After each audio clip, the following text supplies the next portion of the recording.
Hello guys! Magluluto ako ng adobong manok. Pinatuyo po ito guys. Kasi po lagi na lang po kami yung nag-aadobo na hindi pinatuyo. Ngayon naman pinatuyo po ito. Kaya ayan, binabad ko muna ito guys. Ayan, nakababad po yan. Tamang-tama na pong lulutuin na talaga.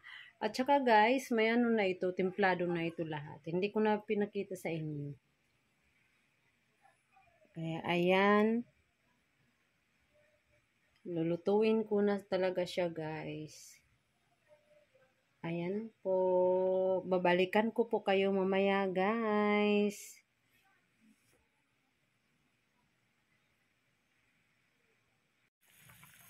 Ayan guys, kumukulo na po siya.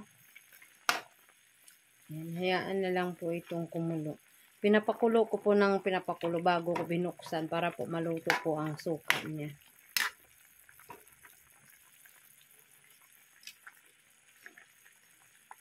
Ayan, marami pa pong sabaw guys.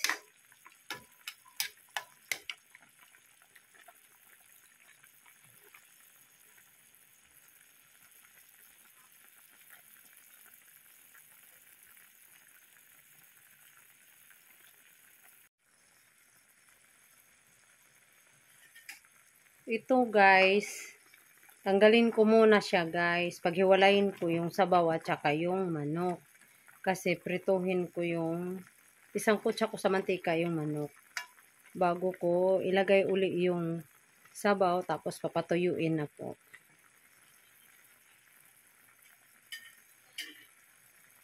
Ayan po siya guys, ang aking version.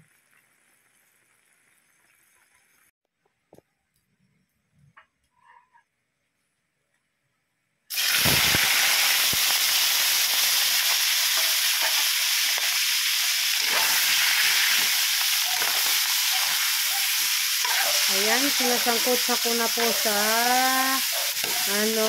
mantika po.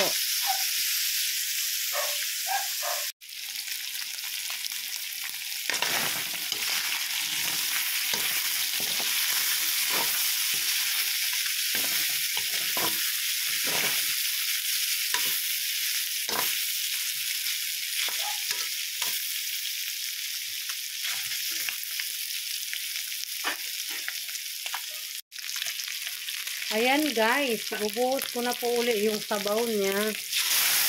Ayan, mainit. Ayan.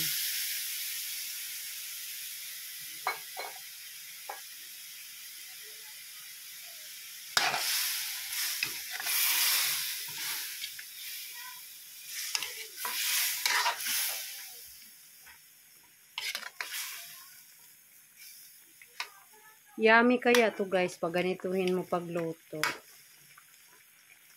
Mas yummy pag ginaganito.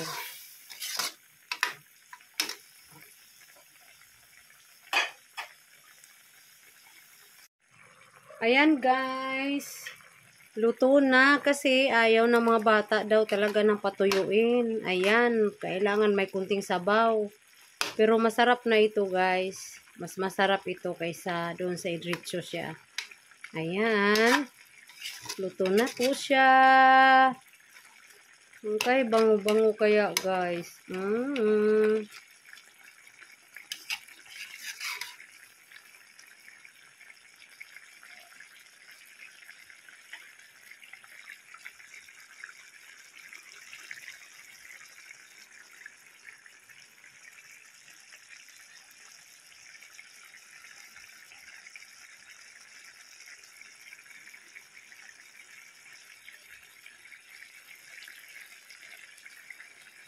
Thank you for watching guys. Bye.